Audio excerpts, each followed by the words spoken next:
안녕하세요. 삼성증권 리서치센터 한주기 연구원입니다. 오늘은 마이크로소프트의 자율주행 사업 전략에 대해서 말씀드리겠습니다.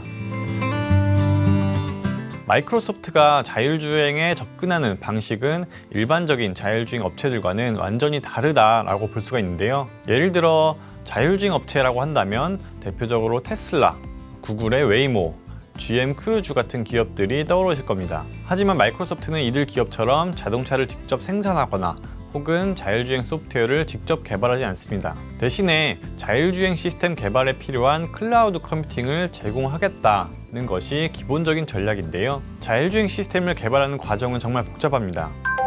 크게 나눠보면 첫 번째로 데이터를 수집하고 분석하는 과정이 필요하고요. 두 번째로 이런 데이터를 기반으로 알고리즘을 만들어 테스트하고 시뮬레이션을 돌리는 작업, 그리고 세 번째로 실질적인 자율주행 소프트웨어 개발과 시운전에 이르기까지 수많은 프로세스가 존재합니다.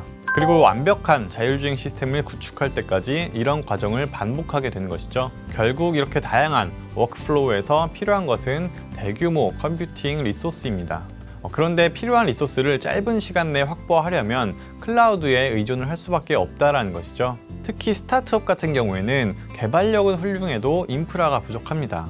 그래서 마이크로소프트는 자율주행 개발에 필요한 클라우드 인프라와 소프트웨어를 제공해 주겠다라는 것입니다. 근데 그렇다고 하더라도 마이크로소프트만 수혜를 받는 것은 아니지 않냐라는 의문이 드실 수도 있을 것 같습니다. 클라우드 업체는 마이크로소프트 혼자가 아니기 때문이죠. 하지만 마이크로소프트의 전략을 이해하실 필요가 있습니다. 마이크로소프트가 자율주행 사업에 접근하는 방식은 크게 세 가지 원칙을 기본으로 하고 있는데요. 가장 중요한 첫 번째 원칙이 바로 고객과 경쟁하지 않는다라는 것입니다. 글로벌 클라우드 업체 탑3 중에 아마존과 구글은 자율주행 산업에 직접 진출하는 것을 선택했습니다. 그렇게 되면 결국 자율주행을 개발하는 기업들은 자신들과 경쟁 레이스를 펼치는 아마존이나 구글 클라우드를 사용할 요인이 낮아질 수밖에 없는 구조인 것이죠.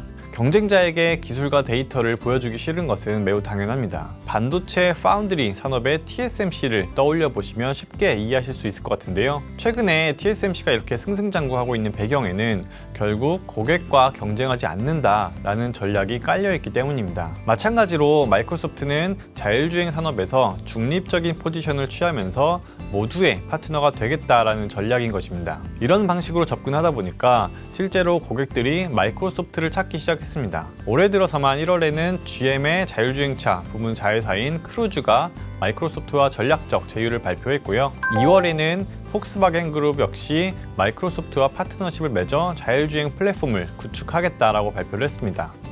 사실 폭스바겐은 2018년에 마이크로소프트 애저를 채택했었는데요.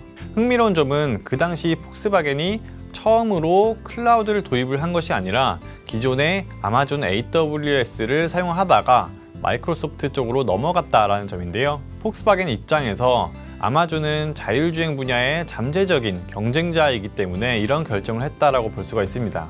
따라서 이미 마이크로소프트의 전략이 통하고 있다는 것이 입증된 셈인 것이죠. 결론적으로 이러한 전략은 마이크로소프트의 클라우드 점유율 상승으로 이어질 것이다 라고 보고 있습니다. 이미 마이크로소프트는 클라우드 시장에서 점유율을 가장 빠르게 늘려나가고 있는 상황인데요. 결국 클라우드 생태계를 자율주행 산업까지 확대시키면서 자율주행 레이스의 승자가 누가 되는지와 무관하게 구조적인 수혜를 받을 수 있는 것이고, 이런 부분이 마이크로소프트에게는 신규 성장 동력으로 작용할 것이다 라고 말씀드릴 수 있겠습니다.